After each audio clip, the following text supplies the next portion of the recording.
Yo, magandang buhay mga boss. Dito tayo ngayon. Nandito tayo sa Asia. Para sa atin.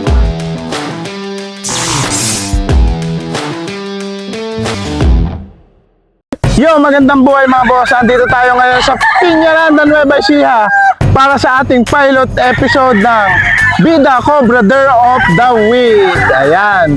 So, ang ipapakilala po natin ngayon ay isa sa batang-bata at sariwang-sariwang magmamanok ng Peñaranda, Nueva Ecija, at the same time, user ng Pit Cobra product. So, ayan, kabisado niya kung paano ba gamitin ang Pit Cobra product. So, mga kaibigan, di na natin papatagalin pa. Boss PL, so good na. Ako nga po pala si PL Kit, taga Peñaranda, Nueva Ecija, may-ari ng PL Game Farm.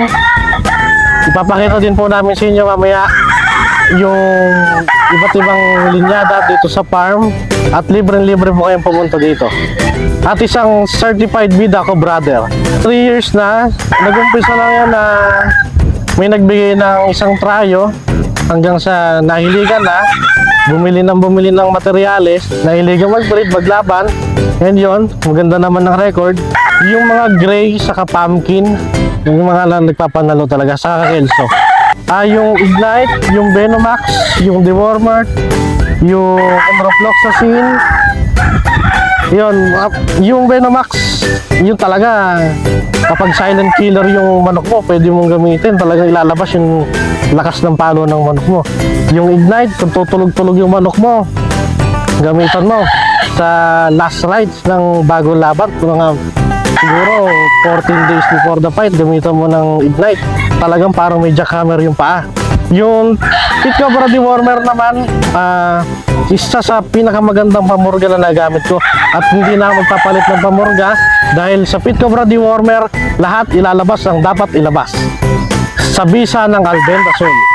Mga boss, kung gusto nyo subukan na aking nasubukan at very satisfied ako sa mga resulta ng Pit Cobra products, ingat kayo, gamitin ito at bumili kayo kay Boss Totoy Poultry Supply.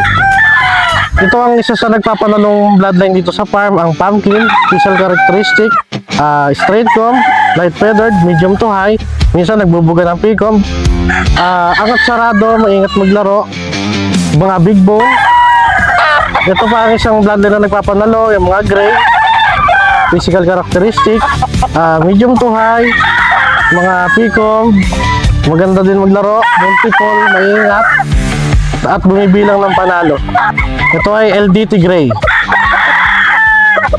So mga boss, yung aking mga 20K Grand Kelso, mga high station, big bone. Ito, ang fighting style nila, mga angat, salto, hindi sila multiple, minsan magbigay ng palo pero sure ball. Accurate cutter. Ito naman po ang isang gray ko. Mapansin nyo po, medyo lugon, pero maganda kung mag-adjust na anak. Galing po kay Mr. Joe Alimbiugen. Ang fighting style po nito ay angat sarado. Then ang physical characteristic, big bone, medium to high. Mapapansin nyo po lahat ng linyata dito, angat sarado dahil bumibilang po ng panalo. Pit Cobra, the game changer.